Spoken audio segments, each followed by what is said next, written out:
Dalam sejarah Islam, ada nama-nama besar yang menjadi tonggak tegaknya peradaban. Namun, tidak banyak yang mampu menandingi keberanian, keteguhan, dan kejernihan hati seperti yang dimiliki oleh Sayyidina Sa'ad bin Abi Waqqas, seorang prajurit sekaligus pemimpin, pejuang dan penakluk, yang kisah hidupnya layak dikenang oleh setiap generasi. Siapa sebenarnya sosok mulia ini? Sayyidina Sa'ad bin Abi Waqqas dilahirkan di Makkah sekitar 20 tahun sebelum kenabian. Dari suku Bani Zuhrah, suku yang sama dengan Sayyidah Aminah binti Wahab, ibu Rasulullah. Sa'ad tumbuh sebagai seorang pemuda yang cerdas, berani, dan memiliki jiwa kepemimpinan. Ia bekerja sebagai pembuat busur panah, sebuah keahlian yang kelak menjadi simbol ketangguhannya di medan perang. Ketika Islam mulai diperkenalkan secara sembunyi-sembunyi oleh Nabi Muhammad, Sa'ad termasuk orang yang paling awal memeluk agama ini. Ia menjadi bagian dari 7 orang pertama yang masuk Islam berkat dakwah Sayyidina Abu Bakar As-Siddiq.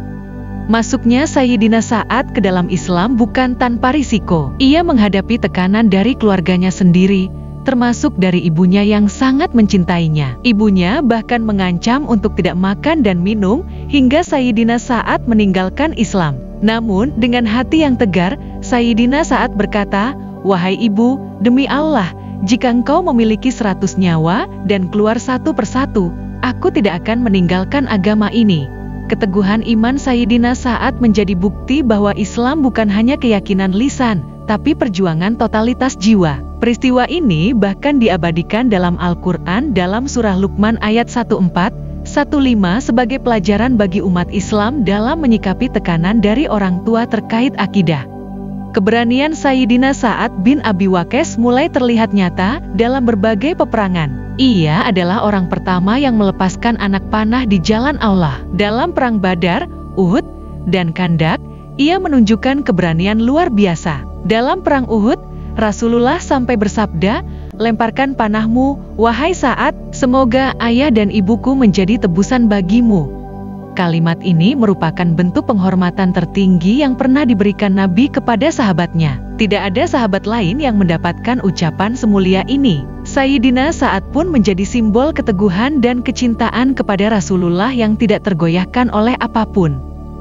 Puncak kontribusi militer Sayyidina Sa'ad bin Abi Waqqas terjadi pada masa Khalifah Umar bin Khattab. Ketika Islam menghadapi kekuatan adidaya Persia, Umar menunjuk Sayyidina Sa'ad sebagai panglima tertinggi dalam Perang Qadisiyah. Ini adalah momen penting dalam sejarah Islam. Di bawah kepemimpinan Sayyidina Sa'ad, pasukan Muslim yang jumlahnya jauh lebih sedikit mampu mengalahkan kekuatan pasukan Persia yang besar dan berpengalaman. Strategi, kedisiplinan, dan ketakwaan menjadi kunci kemenangan. Dalam perang ini pula, Sayyidina Sa'ad membuktikan bahwa kekuatan militer tidak hanya bergantung pada jumlah pasukan, tapi pada keyakinan dan kecerdasan pemimpinnya.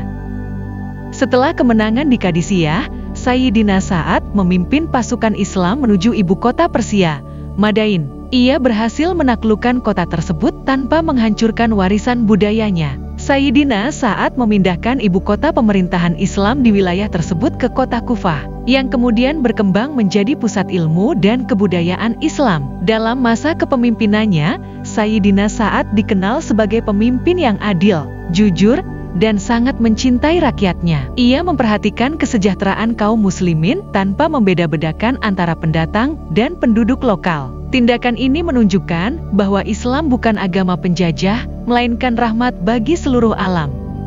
Meskipun sukses memimpin wilayah Irak, Khalifah Umar akhirnya menarik Sayyidina Sa'ad dari jabatan gubernur. Hal ini dilakukan bukan karena kesalahan besar, tapi untuk menjaga keadilan dan menghindari fitnah. Sayyidina Umar sangat mempercayai integritas Sayyidina Sa'ad, dan ketika ada yang mencoba memfitnahnya, Sayyidina Umar mengundangnya ke Madinah untuk menjelaskan langsung. Setelah diperiksa, terbukti bahwa Sayyidina Sa'ad tidak bersalah. Ia pun memilih untuk menjalani masa tuanya di Madinah, menjauh dari urusan politik dan kekuasaan, dan lebih fokus pada ibadah serta mendidik generasi muda. Keputusannya ini mencerminkan kebijaksanaan dan kesederhanaannya dalam memandang dunia. Sayyidina Sa'ad bin Abi Waqqas wafat pada usia 80 tahun, sekitar tahun 55 Hijriah. Ia adalah sahabat terakhir dari 10 orang yang dijanjikan surga oleh Rasulullah yang meninggal dunia. Jenazahnya disyalatkan oleh khalifah saat itu dan dimakamkan di Baqi. Salah satu hal paling mengesankan dari warisannya adalah bahwa ia tetap menyimpan busur panah yang pertama kali ia gunakan di jalan Allah. Sebagai simbol pengabdian seumur hidup, warisan spiritualnya bukan hanya berupa kemenangan militer, tapi juga pelajaran tentang keteguhan iman, kesetiaan kepada Rasulullah, dan kecintaan kepada umat. Nama Sa'ad tetap harum sebagai teladan keberanian dan kebijaksanaan sepanjang zaman. Kisah hidup Sayyidina Sa'ad bin Abi Waqqas bukan sekadar catatan sejarah. Ia adalah cermin bagi kita hari ini, tentang bagaimana keimanan bisa membentuk keberanian, tentang bagaimana keteguhan bisa melahirkan kemenangan, dan bagaimana loyalitas kepada kebenaran akan dikenang sepanjang masa. Semoga kita bisa meneladani semangatnya dalam menegakkan Islam, baik dalam tindakan maupun keyakinan. Karena sebagaimana Sa'ad berjuang dengan panahnya, kita hari ini berjuang dengan ilmu dan akhlak kita. Jika Anda merasa terinspirasi dengan kisah perjuangan Sayyidina Sa'ad bin Abi Waqqas, bantu sebarkan semangat ini dengan membagikan video ini. Jangan lupa klik tombol like, subscribe, dan aktifkan lonceng notifikasi agar tidak ketinggalan kisah inspiratif para sahabat Nabi lainnya. Sampai jumpa di episode berikutnya.